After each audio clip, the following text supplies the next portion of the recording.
Hoka hey, hoka ho, my friends on Facebook, my prepper pals out there in the video world.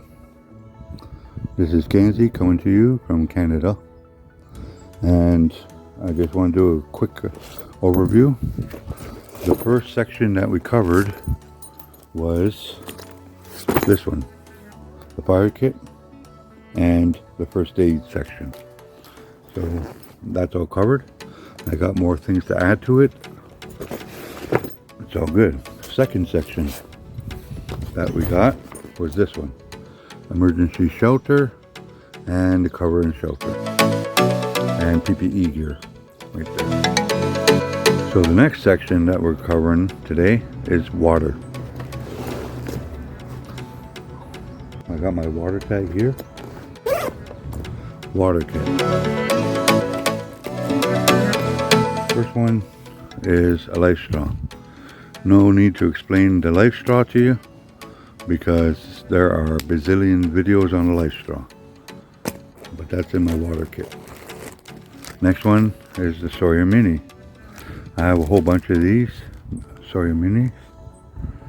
Next thing in this one, it's not really water, but it is a map of my province that I live in, the Ontario province. So I have road atlas, and it's really good to know your bug out route and where to find water sources. This is called a dry bag. This holds 10 liters. They hold water, they hold dirty clothes, and it keeps it airtight. So it makes a good food bag as well for a bear hang. This is a glamping item, and for those who have pets on their bug out, it's good to have these so you can give your pet some water. Cat, dog, bird, whatever you have, you always have a container, and it comes in multiple sizes. Good for coffee, good for soup. Nice and compact. Next one, I like these cups because look how thin they are. You know, so it pops out into a cup, has a little stabilizing stand on the bottom. And the last item in this is surprisingly a big 10-liter water container. This holds hot water. This holds hot coffee. This I got from Tim Hortons. You buy a box of coffee and you open, once you're done with the coffee, everybody has a drink of coffee.